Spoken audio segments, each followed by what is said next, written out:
Welcome to another Fast Video Workshop brought to you by CNRL. I'm Abby and this is Sarah, and today we're making Egyptian bread like they did in the ancient days. Yeah, so specifically we're making Egyptian flatbread, and bread was one of the most important foods for the ancient Egyptians. So much so that the archaeologists have found paintings on walls in Egyptian tombs going over the process of making bread, and they also gave bread to the people who'd passed away so they'd have food for their afterlife. So let's make some Egyptian flatbread. Okay, so to make the Egyptian flatbread, what do we need, Sarah?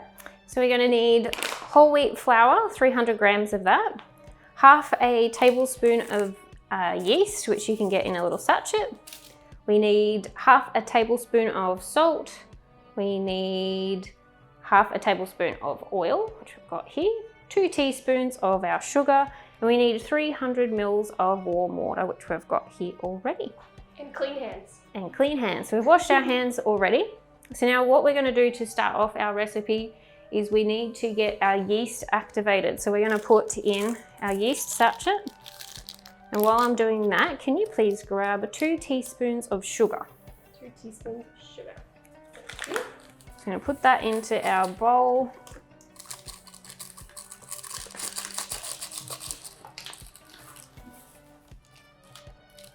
Sugar in the bowl as well? Yep. 1, 2. 2 teaspoons. Okay, cool. Now we've got our warm water here. So we're going to put in the warm water, give it a little mix.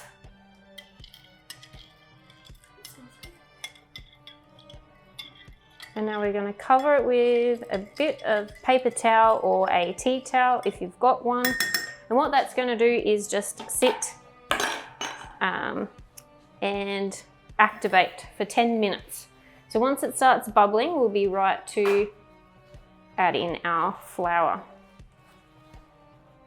Excellent. So we'll just leave that for 10 minutes. So now we've had our yeast activating for 10 minutes, we're going to add in half the flour.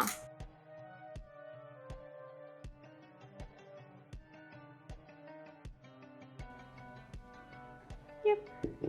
Now we're going to mix it so it all comes together, and it's going to look a bit like porridge.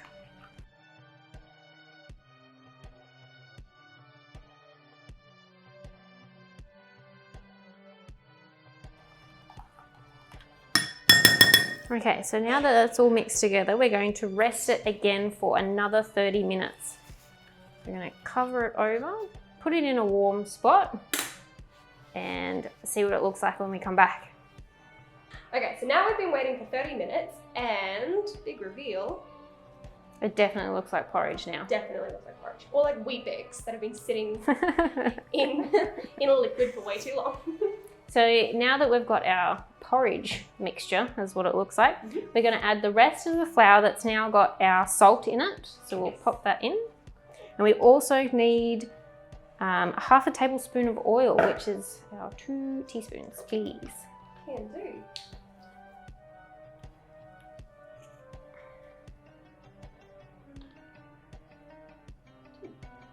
Okay, now we're going to mix all that together.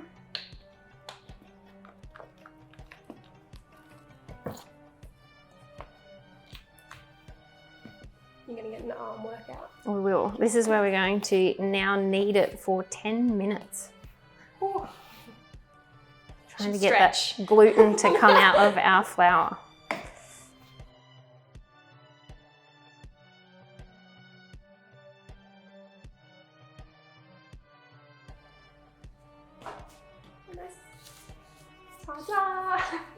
Okay, so now that all that kneading is done, we're going to put it in a bowl again. We're going to cover it again and let it sit for an hour to rise. Okay, so it's been about an hour. Yep. We're going to have a look and see if our dough has risen.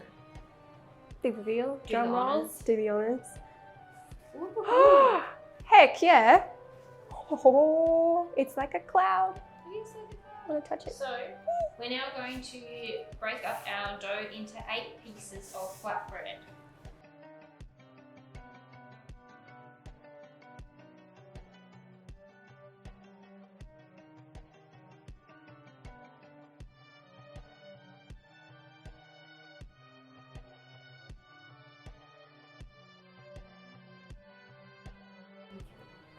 Oh, thank you. Making your flatbread. Okay.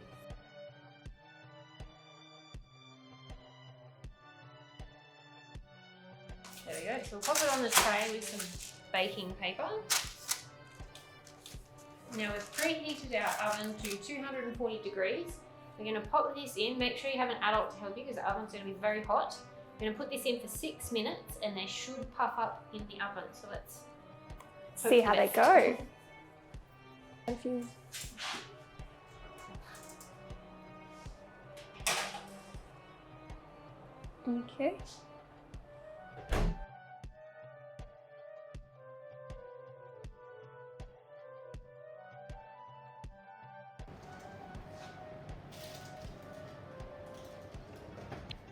Okay, so these ones have rested so that they cool down, and we're ready to taste test now.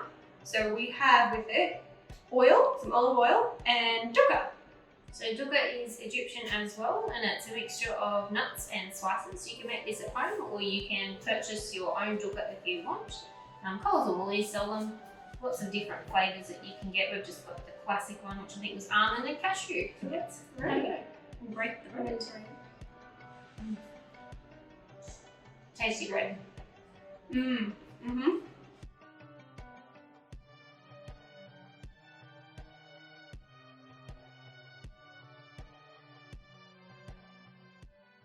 Today we're going to be playing and showing you how to make the royal game of Yes. So is a town in southern Iraq. When they were doing some excavations there, they found this board game. And they've also found this board game in King Tutankhamun's tomb. So for this workshop you're going to need paddle pop sticks, you're going to need some paper, and you're going to need some textures. Probably about 4 or more is good, because we're going to need a few colours on the game board to make it make sense. And if you like, you can have a ruler too, but I'm going to freehand mine. Now, should we play for real? Yes. Okay. Paper, scissors, go. Oh, you definitely go first. Damn. That's right. Feel fear. 1. Whoa! The course of the game has changed. Go on back! Last.